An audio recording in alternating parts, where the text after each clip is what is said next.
don't think that you just said something about my mother. You know how long it took me to get ready? I gave myself a pedicure, a manicure, even watched a YouTube video on how to soak in milk like J-Lo does. What did you think that I should do about that? I think you should put that right back in your mouth because you don't know shit about my mother. I hate it when you don't say anything. Can you just say something? Are we having a conversation or am I just listening to myself? You're a little bit crazy by the way that you've been talking to me. Yeah, that's right. Oh, you want me to be calm? You want me to be calm? Okay. Why are you such a dumbass? Because it feels like I am having a conversation by myself. What I said is what I said. Puta madre, coño. Hello, and welcome back to Conquering Your Sexy. My name is Cristina Flores, and I am your confidence scientist. I am so passionate about redefining this word sexy that we hear all the time, everywhere, and not just redefining it once, but all of the time, because we are constantly going through different phases of our life, different experiences, and having different situations that make us feel differently on a day-to-day basis. Today, we are talking about the spicy, the ferocious, the red hot anger. Sexy or not? So this is actually a perfect episode to have for today because I just filmed this entire podcast episode and then I didn't have enough space on my phone. So I'm a little frustrated right now, but I'm going to use it. And that is what this episode is about, is trying to find a constructive way to use our anger and frustration when it comes up. Psychology breaks down behavior into two different categories, adaptive and maladaptive. Okay, so useful to us, not useful to us. And anger actually leans into both categories. So how do we know if we are using our anger for good or for bad? So this topic is actually really near and dear to my heart at the moment and in my life because I have had trouble with controlling my anger and I've had trouble with controlling my frustrations with other people, sometimes to the point where I've caused physical harm to others and I've also caused emotional harm. And as we get closer to each other, I will feel more comfortable sharing that with you, but I want you to know that everybody's okay. I've done a lot of work on myself and I have done a lot of diving deep to figure out why I get so angry. I think always portraying the nice girl my whole life, trying to say yes and make everybody happy and being able to feel everyone's emotions around me and trying to make sure that everyone else was okay, lent me to having outbursts of emotion that were not really favorable for everyone around me. I also witnessed a lot of high stress in my childhood and a lot of quickness to anger and also a lot of making little things big deals. And it's taken me to be a grown adult woman and to witness myself actually experience anger in my personal intimate relationships because I'm not out here like wilding out, like throwing things in public, but it's when I get close to people that I find that my anger comes out. And it's a really ugly thing. And it's something that I've done a lot of therapy and worked really hard on. And I'm sure I'm not the only one. Now, anger can come out in many different ways. It doesn't mean that you're acting crazy and punching people, right? It could also mean that you're silently repressing things or you're being passive aggressive, or maybe you are doing things under the radar and you're being a little bit psycho. All of the above. There's lots of ways that anger can be expressed and released. I think women in general tend to have a bit of a hard time with anger. I think men and women get different messaging when we're young. Men, on one hand, get told that crying is not something that they should do. And I think it's changing, but even in my generation, I talk to a lot of my friends who are my age who were told that when they were younger, that crying meant that they were weak and that crying meant that they were not as much of a boy or as much of a man, that they were acting like a girl or acting like a sissy or acting like a pussy. And all of that lends to women, on the other hand, being seen as softer, more gentle, very calm, very fragile beings. And a lot of times the messaging for me as a little girl, and I still see this messaging for little girls, I have a little sister who's 10, is that women don't do this. Girls don't do this. Oh, girls, it's like this idea that girls should be little and quiet and better not heard, but seen. Yes, come in and show us your beauty. But when you talk, quiet down. And it's maddening, and it's really confusing as a girl and a woman to take this kind of messaging and understand how it is that we express our emotions in the proper way. Boys, on one hand, can be aggressive and assertive and bold, and they're seen as leaders, and they're bred into leaders. Whereas girls, when they're assertive and they're bold and they're loud, they're seen as bitches.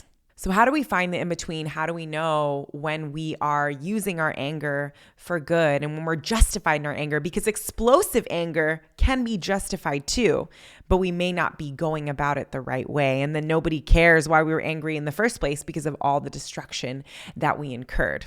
The National Science Foundation has estimated that we have 12,000 to 60,000 thoughts per day. Now, of those thoughts, 80% are estimated to be negative.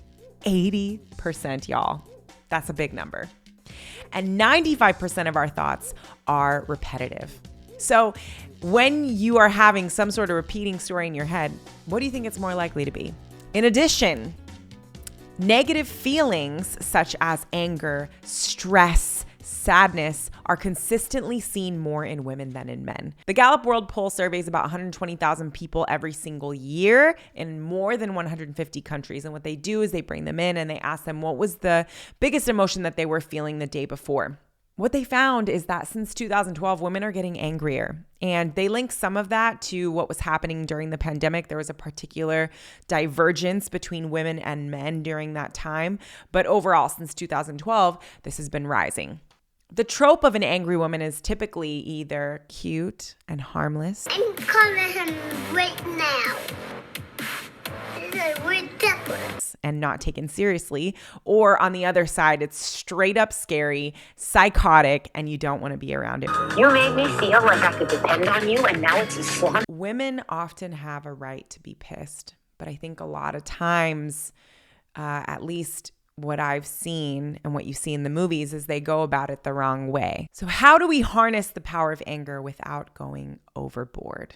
What has worked for me, and I am not perfect and I am a work in progress still, and I'm not an expert on this subject, but for me, what has worked is learning how to feel the full spectrum of anger in my body, and to understand that my anger is not me. My anger is an object, and it's kind of like floating inside of me. And the person who's watching it, that's me. The awareness that is watching this object float. And when you actually feel anger to its fullest degree, it feels like you can let it simmer and you can decide how you want to respond versus reacting. That is the key difference. Response versus reaction. How do we decide to respond instead of react?